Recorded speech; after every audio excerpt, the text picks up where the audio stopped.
Kecelakaan maut beruntun melibatkan 17 kendaraan, menyebabkan 1 orang tewas dan 29 lainnya luka-luka di tol Cipularang terjadi Senin petang. Kakor Lantas Polri Irjen Aan Suhanan mengatakan kecelakaan beruntun di tol Cipularang kilometer 92 diduga akibat truk gagal melakukan pengereman. Aan mengatakan temuan di lokasi truk itu berada di posisi gigi 4. Itu kita cek posisi persneling, persneling itu ada di gigi 4. Artinya dengan turunan yang seperti ini, pengemudi tidak menggunakan raging brake secara maksimal. Jadi menggunakan rem, ya. Kemungkinan ya bisa gagal rem block. Okay. Menurut pengakuan salah satu korban selamat yang dirawat di IGD Rumah Sakit Abdul Razak Purwakarta, saat kejadian kondisi jalan tengah diguyur hujan. Tiba-tiba dari arah belakang, truk tronton dengan kecepatan tinggi menabrak mobilnya dan kendaraan lainnya. Di saat itu saya lagi berhenti karena ada perbaikan jalan kan, jalanannya itu macet.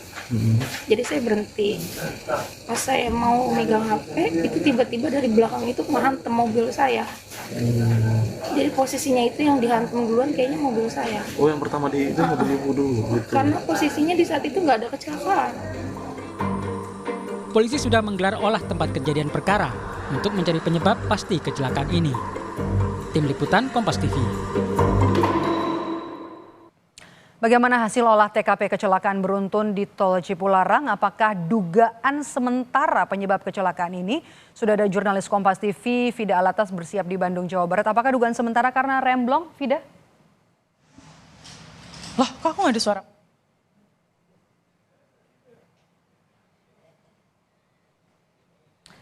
Kami sepertinya mengalami kendala komunikasi dengan jurnalis Kompas TV, Fida Alatas yang bersiap di Bandung, Jawa Barat untuk memantau perkembangan terkini setelah olah tempat kejadian perkara yang dilakukan pada Selasa pagi tadi di tol Cipularang. Kita kembali ke Fida. Fida.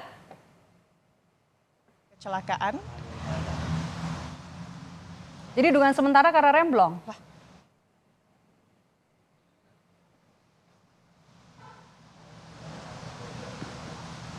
Ya, Maidop dan juga saudara, untuk update korban yang hingga siang hari tadi ini masih ditangani di Rumah Sakit Abdul Razak Purwakarta, hingga siang tadi ini total ada 22 korban begitu ya yang masih menjalani perawatan medis di Rumah Sakit Abdul Razak Purwakarta.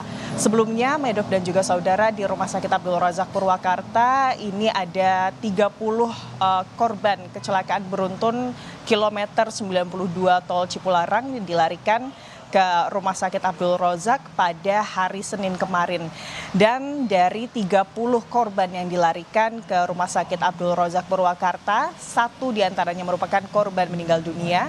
Lalu 29 ini merupakan korban luka-luka, di mana 7 diantaranya ini adalah korban luka berat. Lalu juga 22 diantaranya ini merupakan korban luka ringan.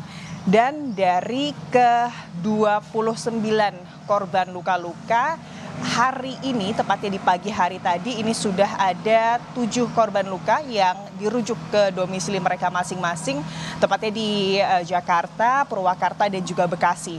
Sementara untuk korban meninggal dunia pada dini hari tadi, ini juga sudah dipulangkan ke kediamannya. Dan juga untuk sampai siang hari tadi, Maidop dan juga saudara, ke-22 korban luka, baik itu ringan dan juga luka berat, ini masih menjalani perawatan intensif. Tapi kalau pada saat malam kejadian, ini keseluruhannya ditangani di instalasi gawat darurat, maka sejak pagi hari tadi, ini keseluruhannya sudah dipindahkan ke kamar rawat inap. Dan informasi yang kami dapatkan dari Rumah Sakit Abdul Razak Purwakarta bahwa pada hari ini 5 dari 7 korban, maksud kami 4 dari 7 korban luka ini akan menjalani operasi. Operasi yang akan dijalani ini adalah terkait operasi penanganan luka pada kepala.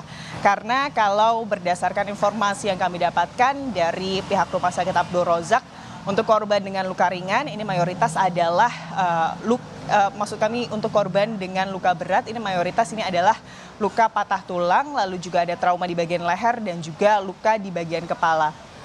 Sementara untuk sopir Maidob dan juga saudara sampai siang hari tadi informasinya memang masih dirawat di Rumah Sakit Abdul Razak Purwakarta. Sopir ini merupakan sopir truk tronton yang memang diduga sebagai truk yang memicu terjadinya kecelakaan pada Senin sore kemarin. Tapi informasi terbaru yang baru saja kami dapatkan dari Kepala Divisi Pelayanan Medis Rumah Sakit Abdul Razak Purwakarta begitu ya, bahwa pada pukul 14.30 tadi Maidob dan juga saudara, sopir truk tronton yang memang sebelumnya mendapatkan perawatan intensif di Rumah Sakit Abdul Razak Purwakarta dan tentunya dengan sejumlah pengawasan dari pihak kepolisian ini sudah atau keluar dari rumah sakit dengan kemudian dari pihak rumah sakit ini menyerahkan ke Kepolisian Lalu Lintas Polresta Purwakarta untuk dilakukan penyelidikan lebih mendalam terkait bagaimana kemudian kecelakaan lalu lintas ini terjadi. Demikian Maidob. Terima kasih jurnalis Kompas TV Fida Alatas melaporkan langsung, kami koreksi dari Purwakarta, Jawa Barat.